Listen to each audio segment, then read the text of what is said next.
Hello, my name is SpaceySoundy.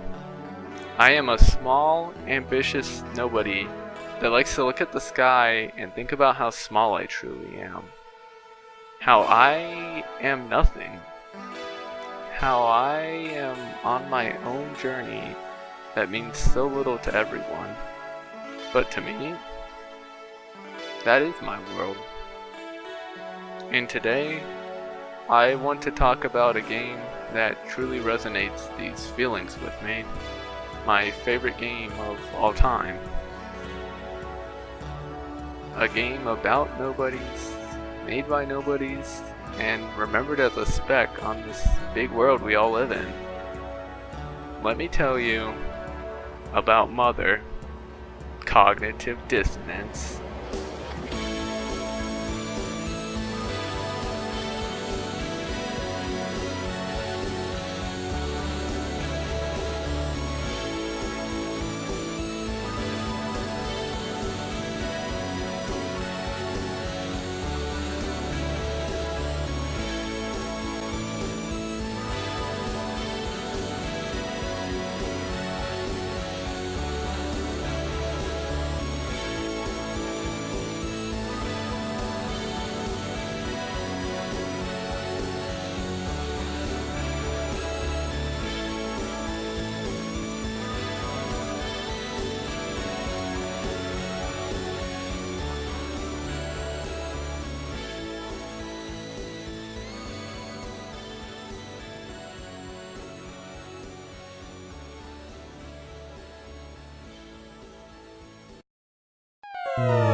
Self-acceptance and emptiness.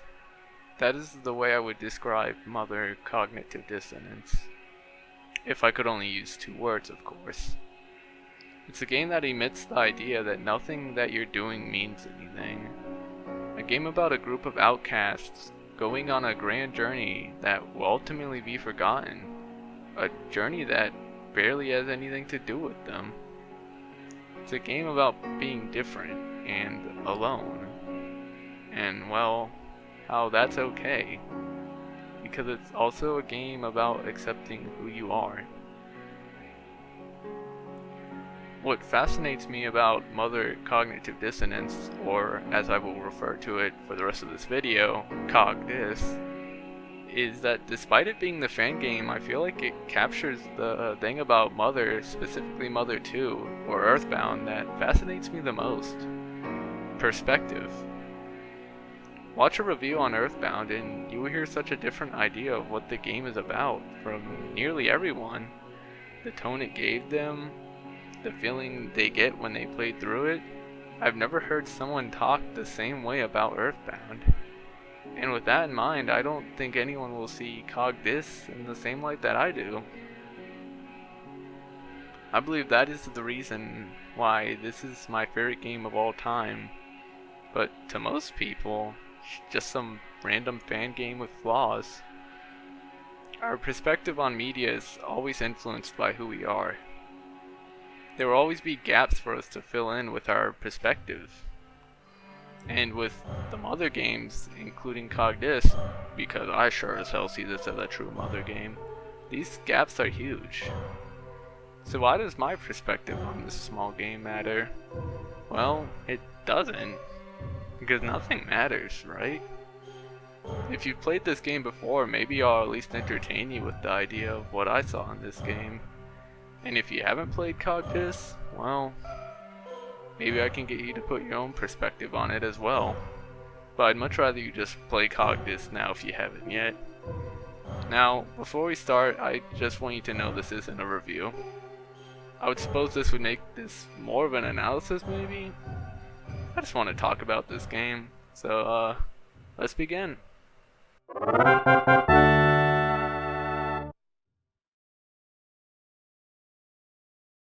Mother Cognitive Dissonance, or well, CogDis, is a fan game that released back in 2008. It was made with the software known as RPGmaker 2003, used to make other indie games you may know of, such as Off or Yume Nikki. According to the interview with the creator of the game, an incredible person known as Handish2000 or Other Hand, they state that the game was a total flop when it released, and over time fans got together and what went from a small update became a full-on remake. This game got people to come together and work on the greatest passion project of all time. Well, maybe. Cognitive Dissonance 2.0. Hell yeah. This remake was released in 2014, and unfortunately I don't entirely know all the differences between the two versions, as I only ever played the remake, but it would seem that the remake was pretty major, and there should still be a link to the old version on the official site, if you're interested in that. But for this video we're going to be looking at the remake though. Take a look at this. This was the old Starman.net page for when CogDis was first announced. Posted almost 12 years ago. It's kinda crazy really how time flies. I'll get into Handish2000 later, but first I think it's time I finally get to talk about this small game that means so much to me.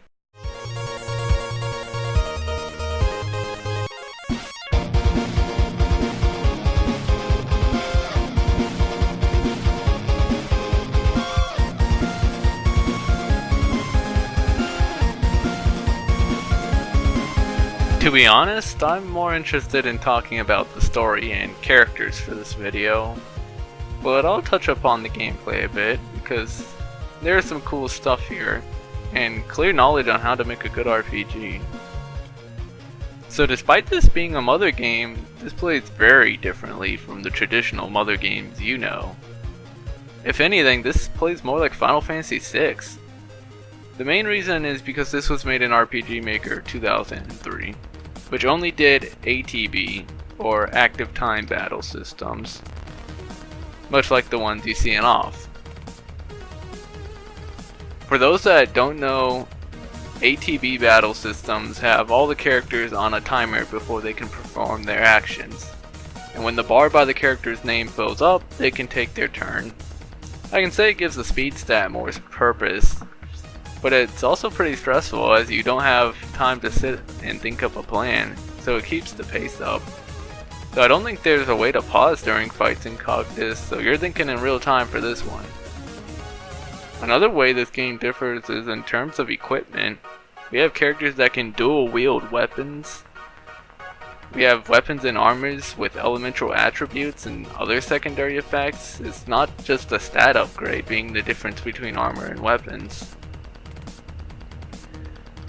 Some weapons are weaker than others, but target all opponents, or strike multiple times, which I wish the game mentioned. There's not always a clearly better option when it comes to what equipment to put on your characters. Well, with one exception. Juicy! Juicy! For the most part, you choose what you prefer. Maybe you value speed more than defense. Maybe you want this character to use physical attacks rather than magical attacks. I've heard people say that they never liked the battles of the Mother games, calling them too simple. And I won't lie, when it comes to the official Mother games, it's not the gameplay that keeps me hooked. I really like how Mother Cognitive Dissonance handled it. Even if it's mostly just the default systems of RPGmaker, there was still a lot of intentional design. From how the characters play to what they equip to how the world is laid out, to even all the side quests. This is a big game with a lot to do, but at the same time, a lot of it's optional. Although there are endings, so if you want what I consider the best ending, you will have to do some extra stuff on the side. I feel like you probably should do some of the optional things when they all open up in Chapter 7, that's when the game opens up.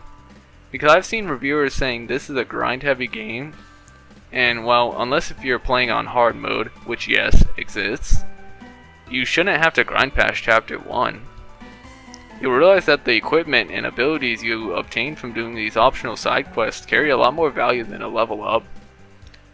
And I think the people who call this game grindy probably just rushed through the game, honestly. Very early in the game you obtain a spaceship, and this is honestly one of the coolest things about this game. Sure, you're limited at first, but later on you can go to any planet, including Pluto! Woo! You can fight space pirates, fight this giant monster super boss that kind of reminds me of Doomgaze from Final Fantasy VI. You can get towed away when you realize that you actually don't have gas for your spaceship, because that's a thing. And you get dragged to the gas station in space. Okay, this game is awesome. Way later on in the game, in Chapter 7, you get this map that shows you the whole solar system, with dots on the planets to represent different side quests left to do, with the color of the dot representing the difficulty. Once again, these side quests are worth it. You always get something cool. And a lot of the time, you upgrade your ship in some way, get new ship members that can help you out. It's rad. From a gameplay standpoint, this is what I want in an RPG. Constant feelings of progress.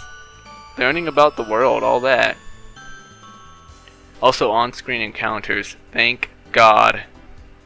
I'd recommend this game from the gameplay alone. There's just such a sense of discovery with exploring around. Every planet and area you travel to has such a distinct look that I could tell where you were from just a single screenshot. I wouldn't be surprised if there's still things and NPCs and whatnot that we haven't discovered. It's really cool. This game even has a mini crafting system, and I don't hate it.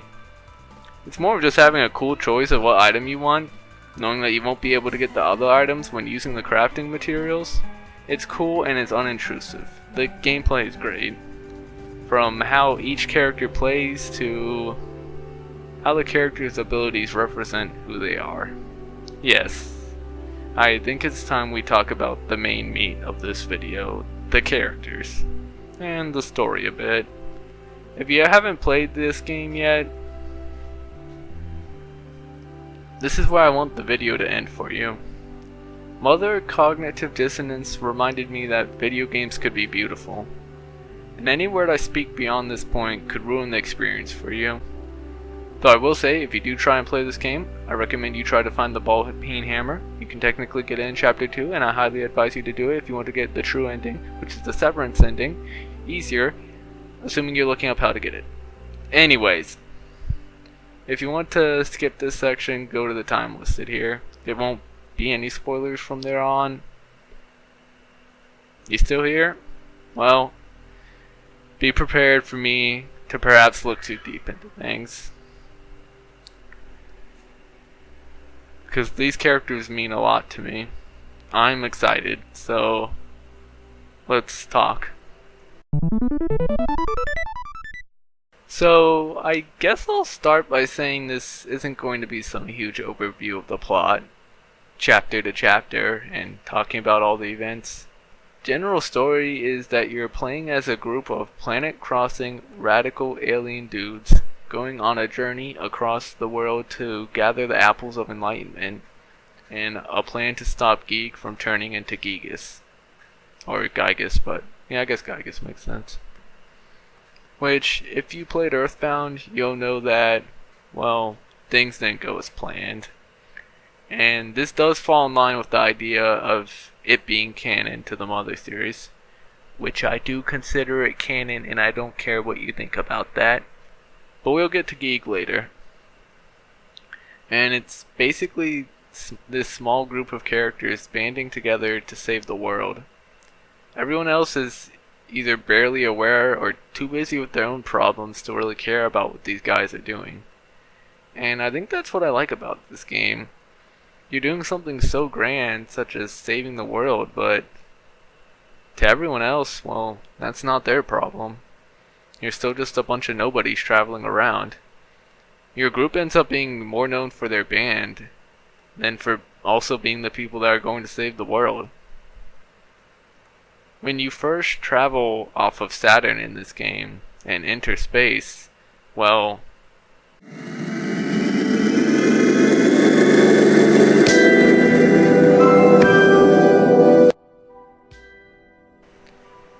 what a beautiful, incredible moment.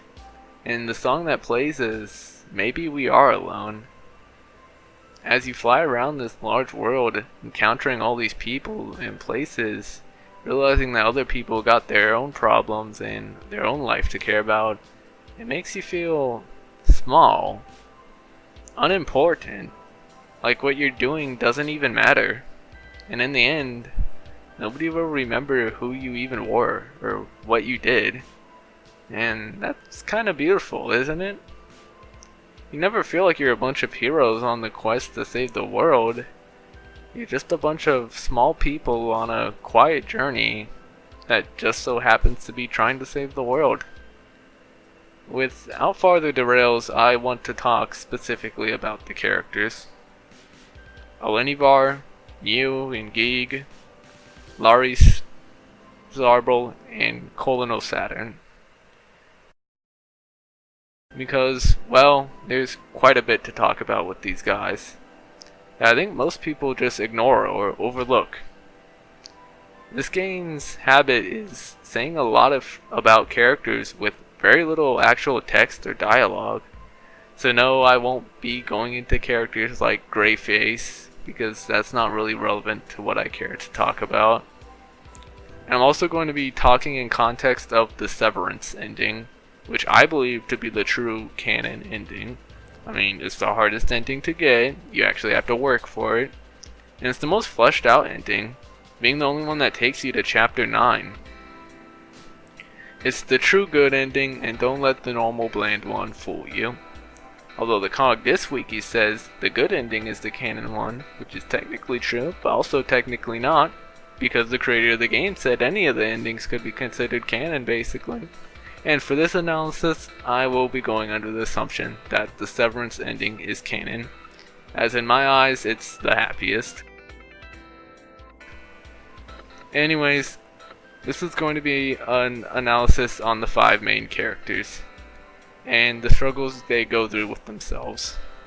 And if you tell me that this is actually 6 characters, then you have successfully exposed the fact that you actually haven't played this game, and you should feel bad about yourself. Shame on you. Anywho, I guess I'll do this in order of how much I have to say about them, so,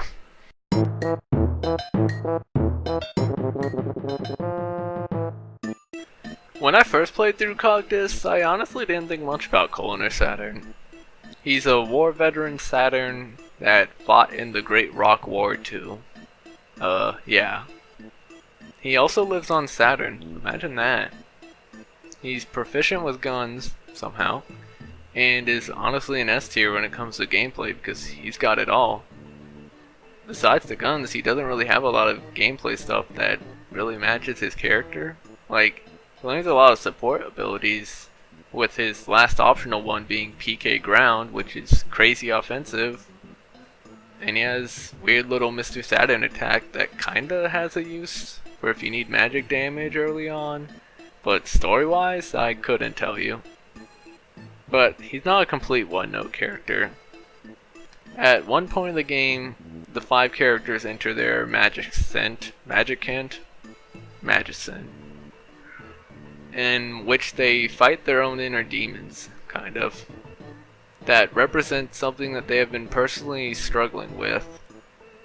Colonel Saturn's involves him fighting the Rock War, I would assume, because, well, you do fight rocks. Regardless, at the end of this, he comes face to face with his paranoia and fear, which is represented as a rock soldier. Paranoia and fear, huh? Well, a lot of fans assume that Colonel Saturn has PTSD, post-traumatic stress disorder, for those that don't know. And yeah, I can see it. Colonel Saturn kind of comes off as that crazy old guy that keeps talking about the Rock War. And yeah, sometimes I forget this dude is probably like an old man. Yeah. I kind of wish this idea of PTSD, his paranoia and fear, was shown off or talked more about in game. Because there isn't really much of anything that lets you know that this is something he's been struggling with. I mean, I can't say much for PTSD, it's not really something I can relate to that much. But I sure couldn't tell that he had those kinds of issues. So that's all I really have to say about Colonel Saturn. Respect your elders. I feel like he could have been done more justice because everyone else I'm about to talk about are a lot more interesting. I don't know, maybe that's the point, and I'm dismissing it. He does play a sick keyboard though.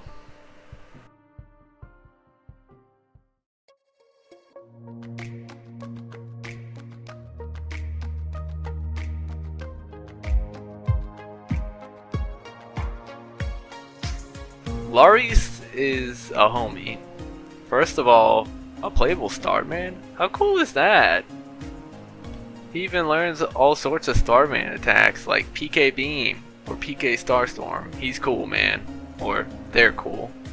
So what's his story? He's a defective Starman that used to be part of Giegue's army. He decides to avoid being deactivated in Ghost Trader, teaming up with Neo and eventually the Apple Chasers in order to stop Giegue. I guess the interesting thing is that Laurice doesn't actually hate Giegue. He tries to stop him from starting a war on Earth, but Giegue was already too far gone. At the end of Laurice's magic hint, you fight the Influence Inhibitor, the thing that's supposedly implanted into all Starmen in order to keep them loyal to Giegue. You could argue the ethics of that, whether Laurice cared for Giegue, or if it was just the Influence Inhibitor, but I mean, it was him for caring for Giegue, trying to stop him from going to Earth, that got him labeled as a defect. I think Laurice is in this to help his friend out, and saving the world is sort of just a side effect to this. Good guy Laurice. But at the same time, he realizes his true potential after defeating the Influence Inhibitor, truly splitting himself away from Giegue's army, shown by him learning PK Starstorm Omega. But maybe that's just his resolve, knowing that he will ultimately not be able to save Giegue, and will eventually have to fight his friend. And he cares about his new friends too, even having the ability in battle to protect everyone from attacks. He's a nice guy. I guess some other cool things about Laurice is that his appearance changes halfway through the game, where he goes from a normal Starman to a Ghost of Starman, but with spikes. So maybe he's more like a Ghost of Starman Deluxe? That's pretty rad. And also, he's a pro gamer. They say nobody in this world can ever beat his high score in Gem Thieves. What a champion.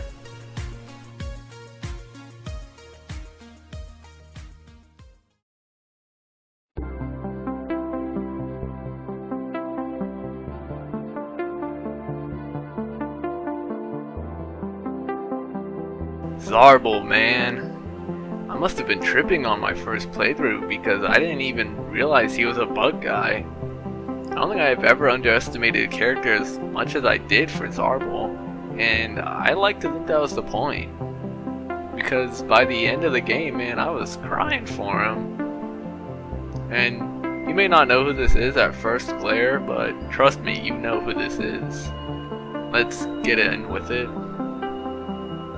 So Zarbor is an insectoid delivery man who goes around the planets and delivers things to people. He delivered the giant bee to the Apple Chasers and ended up joining the band as the slam jammin' drummer. He pilots a UFO that can do a number of things once you find the upgrades, and he can use special items in battle.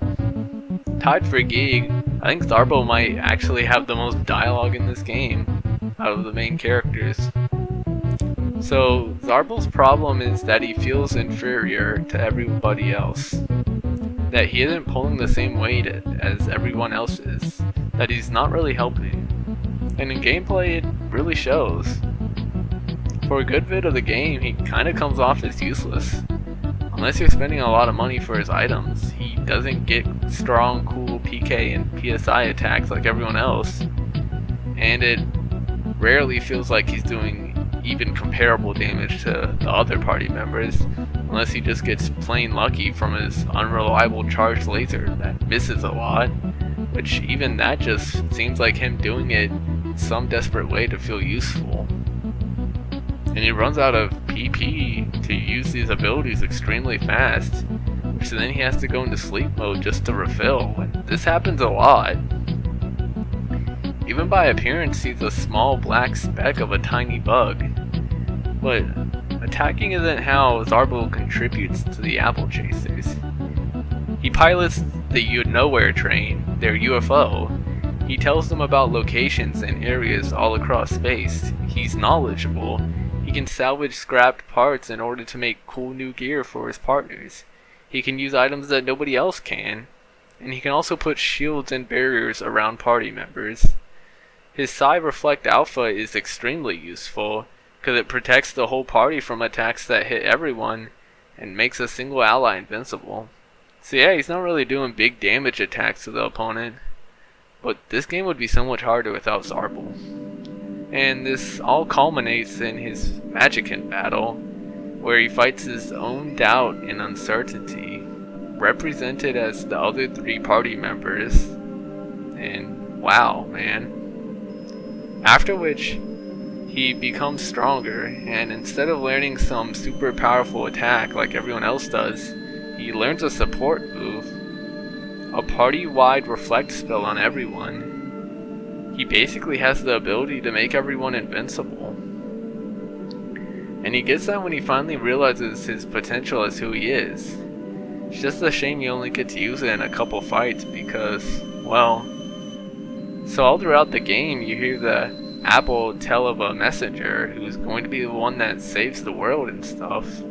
Someone that is going to do something important, world-changing even. And that someone is Zarbor. Zarbor ends up getting the most important job of anyone, to the point where everyone else is just stalling out for Zarbor to do the mission. So in case you don't know what's going on, at the end of the game, you travel to the future where the world is completely destroyed by Giegue. And it's here that Zarbor, the insectoid dude, gets sent back to the past to warn a certain someone about Giegue. Yes, Zarbor is Buzz, and he's the reason that Earthbound even happened, really. And it's a bittersweet ending for him, considering he leaves his friends forever and ends up dying. It's honestly hard for me to play through Earthbound again, man, because of this, seriously. But even if he's basically remembered by everyone, including people who never played CogDis, as just some random bud guy that dies in the first 5 minutes of the game, to him, I bet he feels pretty successful. He carried his weight, he did something important, and he saved the world, and that's cool. Zarbor's the best bug boy in the world, baby.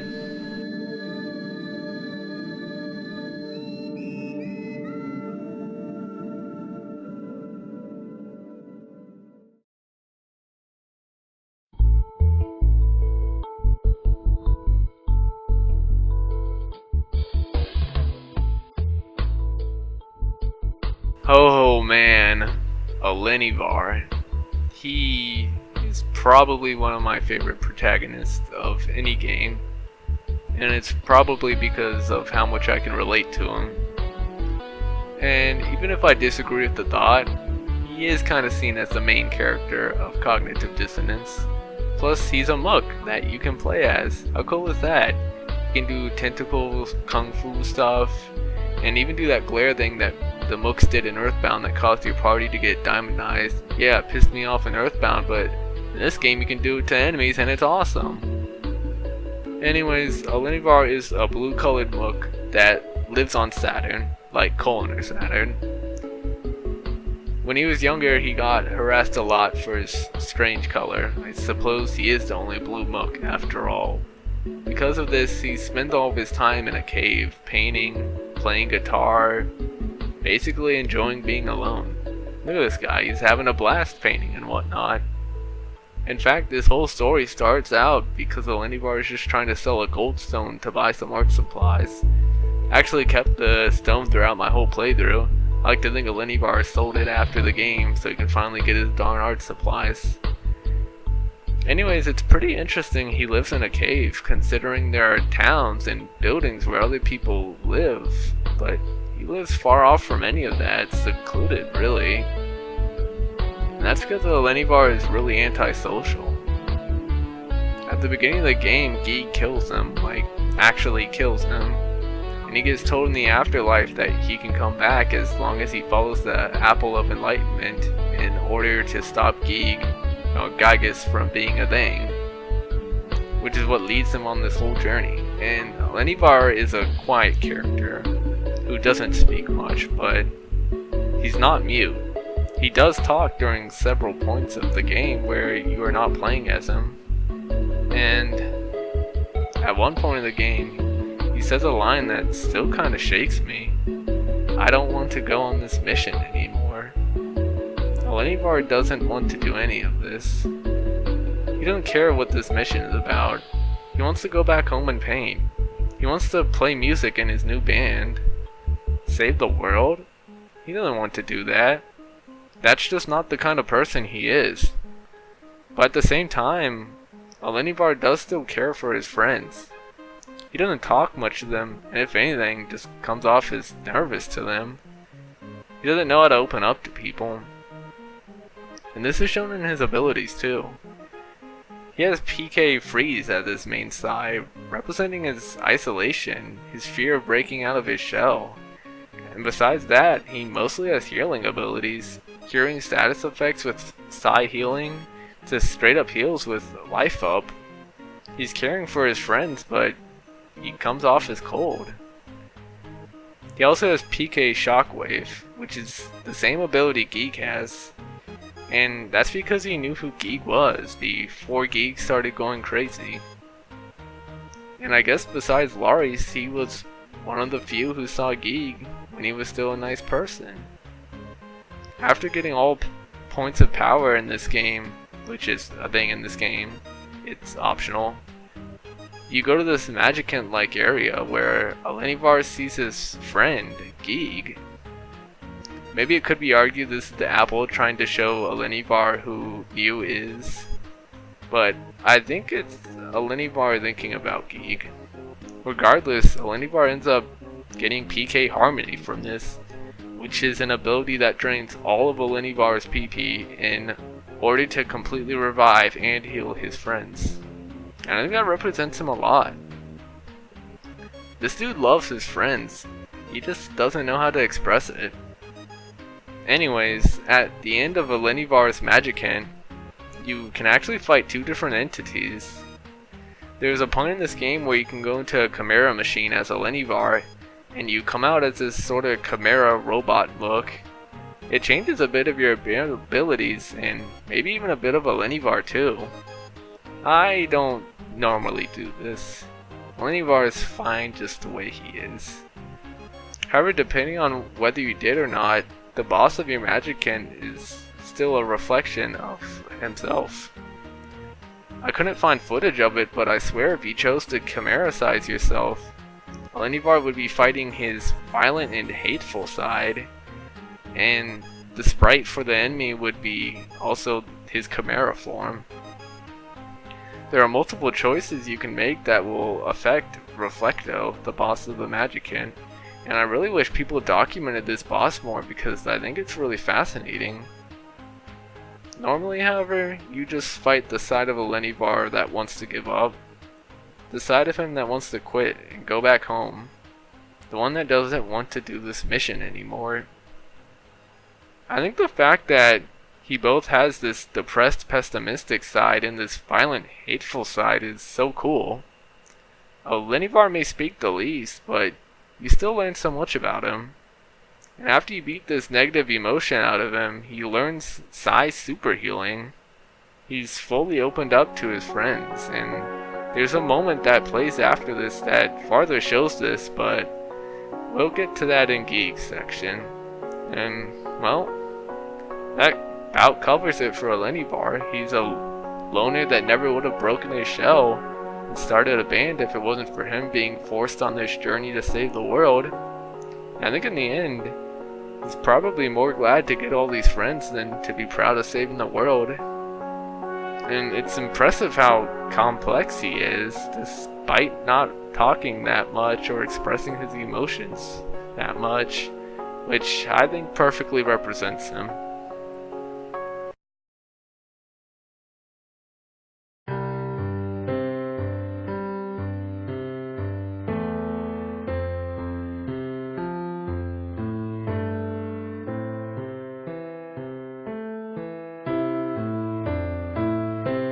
Alright, now for the main part of this video. Well, I don't entirely agree with Eleni Bar being labeled as the main character of Cognitive Dissonance. I think Giegue is, because I think this game is mostly about him. And hey, he's the first character you play as too, if that means something. Giegue, you may know, is the main villain of Mother 1, this alien cat looking dude. After the events of Mother 1, something broke in him. He expelled all of his compassion, his human emotions, the things he blamed his loss on. He couldn't stand the feelings of regret and sadness he had. It was too much for him to bear, to understand, and quite literally split his mind. Which, you know, of course, is cognitive dissonance in a way. And this expelled compassion forms this entity known as New. New keeps this secret for most of the game, saying that he's just an old friend of Giegue and all that. New keeps to himself on who he really is. He guides Eleni Bar and his crew all throughout the game, constantly helps them too. He probably just comes off as just some random guy that looks like Giegue that wants to save the world. He tells the player random side quests and people they can help, saying that these are the things that separate us from Giegue. He's a person who only means good from his actions, but he's a guy in a really complicated position. And it's not a situation he can really talk to anyone about. And there's this moment, this scene in Mother Cognitive Dissonance that happens after you go through all of the main Apple Chaser's magic hints that I think really explains a lot about New and who he is. Just listen.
This is my favorite scene in any piece of media. It does represent Eleni Bar opening up and playing with all of his new friends, but it's also New singing about all the secrets and lies he had to keep and tell to everyone. He wants to talk about who he is, but fears if he does it could cause his plan to save Giegue, to save himself, to go bad. It's only when the party can no longer go back where he finally admits this with hesitation. New is Giegue. New is the compassion, love, and human emotion that Giegue expelled from his body. From Maria's hair to Ninten's outfit, he's everything that Giegue hated about himself. The memories of guilt and regret. You don't often see Giegue being nice in this game. but it's safe to assume that this very kind guy who has been your friend this whole adventure, that's Giegue. His personality, everything, and it's just so crazy to think about. There's a point in this game where New tells everyone that they have to help Giegue because Giegue is their friend, and that's true. The same person you're trying to stop from destroying the world is also this very compassionate person that becomes your friend, and this person is helping you do it. I've never seen a character or villain written like this in any sort of media. It's beautiful stuff, man. You don't want to stop Giegue, you want to help him, because he's been helping you. And there's even the whole past with John and Maria, with them taking care of Giegue and the lullaby he learned from Maria, which makes all the more sense why New ends up being the singer of the Apple Chasers band. And just imagine what kind of existence that is, to know you're just half of a person, really. It's like you aren't even real. Just a fading, lost spirit. There's a point in this game where New sends you like 10 years into the future. And throughout this time, he watches the world get destroyed by him, and just sits around for the past 10 years waiting for you to come back and help him stop himself by combining with him. Because that's all he is. Just a fractured part of a whole body. He doesn't have anything else to do but wait. And when you finally see him 10 years later, he just says, "You sure took your time." That's really heartbreaking to me. That New just sat there staring at the sky and waiting all this time. But I think the fractured parts can be more than the whole. Which is why I like the severance ending in Cognitive Dissonance. Giegue expelled all of his compassion to create New, and in this ending, New expels all of Giegue's hatred, creating this new, smaller Giegue. One that isn't hateful, evil, or wanting to take over the world.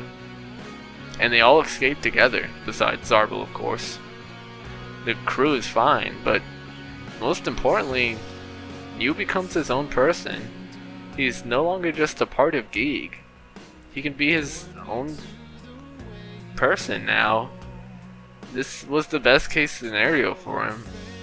He no longer had to focus on trying to combine with Giegue or anything, because he can be himself now.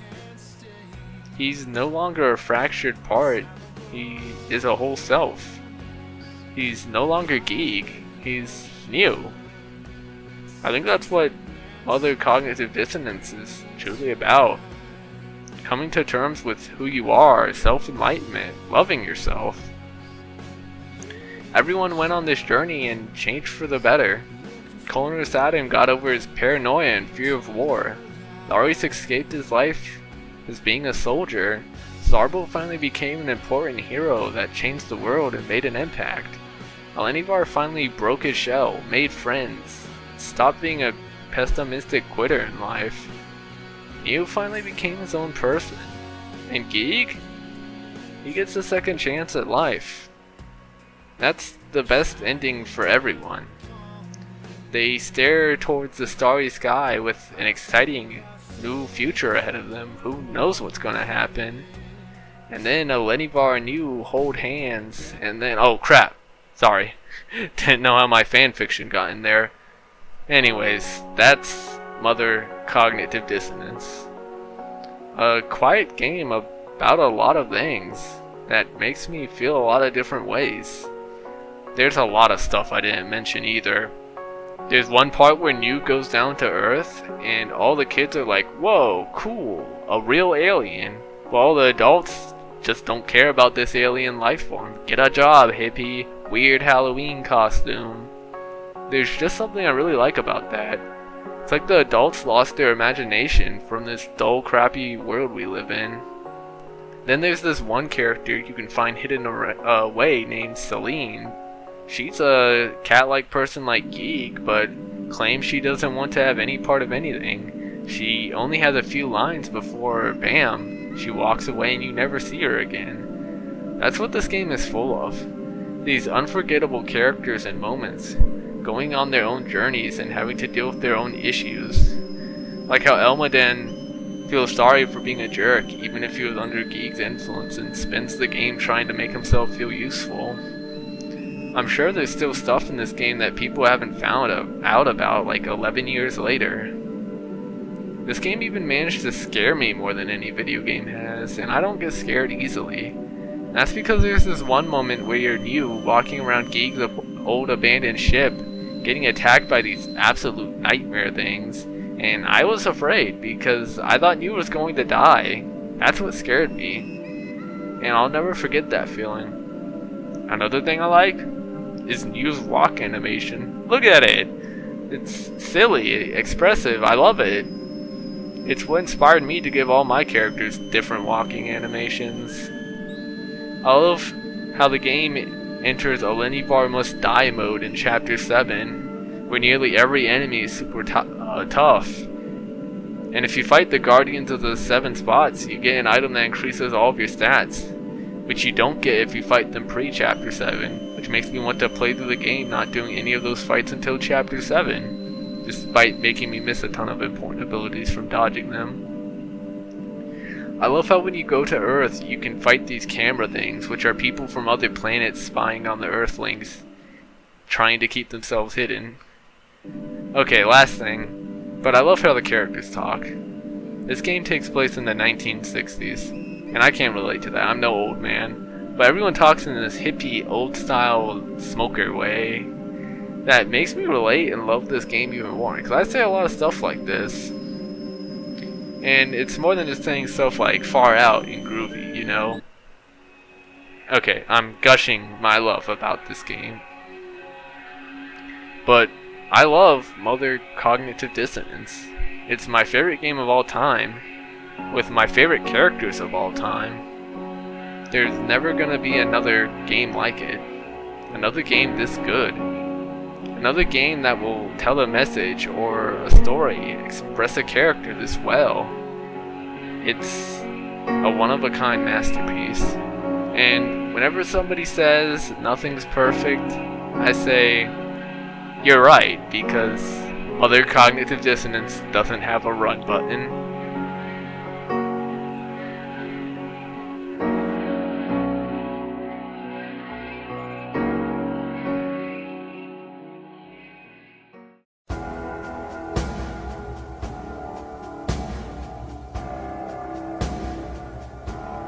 Now, with all that in mind, you might be wondering, who is the creator behind Cognitive Dissonance? Well, it was Handish 2000. Of course, at least with the remake, he definitely wasn't alone, and I believe that the singer would be nothing without their bandmates. But Handish was behind the story, and that's what's relevant to this video. Although, as I already mentioned, the music of CogDis is masterful. And there's stories besides some of those people too, but that's for another time. I will say, before any of this, that I'm not one to talk about other people. It was never my area to put these judgments and perspectives on non-fictional people. People I've never talked to, people I probably don't truly understand, people that I can only judge from what I see as text on a computer screen. But going through Other Hand's Tumblr post, it made me feel a certain way. Besides creepy, because I consider the whole concept of me going through someone's Tumblr page, documenting what they say, and then talking about it in a video to be pretty stalkery and uncomfortable. But I see a real person. Handish, or Other Hand, seems like a really nice person. A person that is going through a lot of hardships in life, but stands strong for what they believe in, and, well, it's weird. I feel like I can relate to him, or them, but I can also look up to them. They aren't like all the judgmental kind of coin flippy people you see nowadays. Reading through these posts now, so many years later, I don't know, man, it gets me emotional. To see all these names of people I follow nowadays doing art and getting hype and giving reviews for Cognitive Dissonance, seeing Handish posting about updates to the remake, release dates, everything. It puts a smile on my face and makes me tear up a little. Back before the release of CogDis, the CogDis remake, Handish talked about making another game, Fade. This post was 7 years ago. There's more posts about it beforehand too. In a recent post dating a year ago, it would seem that Fade isn't something that's going to happen. And as someone trying to make a game on my own, I can feel that pain. It's not always possible to do what you want in life. No matter how hard you try, we don't live in a reality that gives you that kind of time and freedom. It's really heartbreaking. Because I bet Fade would have been another masterpiece. Handish he has a one-of-a-kind mind. And I'm sad I'm never going to see what Fade was going to be about. Nowadays, Handish is sort of just, well, gone. His last Tumblr post was about 8 months ago, and they've long abandoned Starman.net. Although seeing Handish's complaints about the people on the site, I can't blame them for leaving. 12 years ago, Handish made a game. A game about a bunch of weirdo outcasts coming together to do something great. Maybe it's not emptiness I see in CogDis, but hopefulness. This game changed me a lot.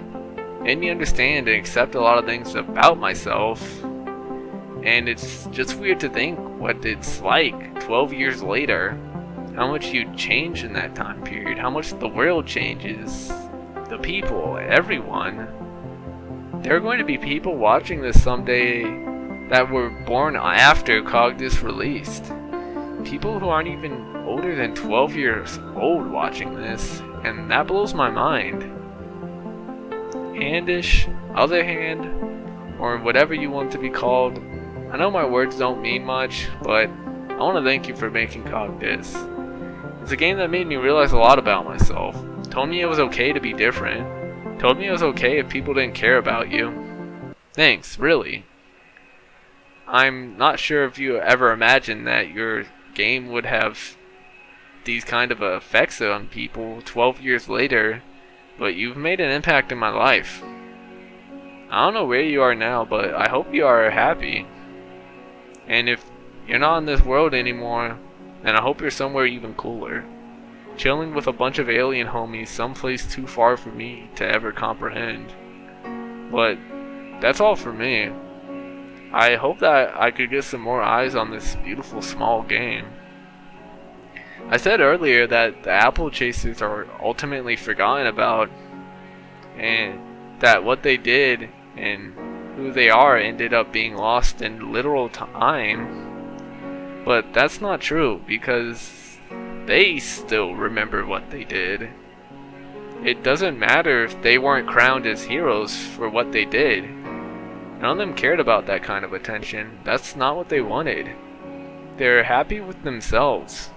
Sure, they saved the world, but they also became better people because of it. I think that's what they wanted. I always saw Earthbound being a story about a bunch of kids coming to terms with the horrors of this weird world they live in. How the real aliens were the adults, society.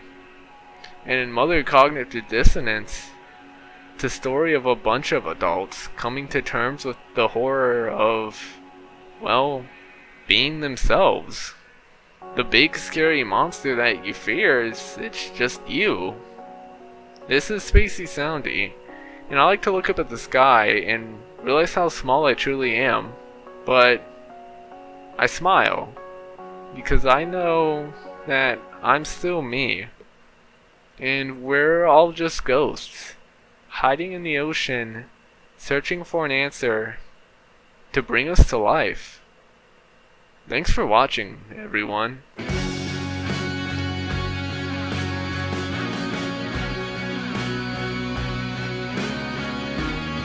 I'm not very good at all art, but recently Mother had a 30th anniversary going on, or at least it was recently when I first started this script. So I drew some CogDis fan art. I'm probably the only person who did that, but it was my favorite scene in all of gaming, really. And I was really glad I could redraw it, even if it doesn't look very appealing. Of course, it only got like 2 likes, one by a Japanese dude that probably doesn't even know what CogDis is, but I don't know, I just wanted to show it off, you know? If you're interested in following me, or my game that I'm making, or anything like that, well, the links are in the description. And I guess final shoutouts to Bill Eager for all of his amazing music he did for CogDis, including this song. Check out his SoundCloud and all that, there's some great stuff there.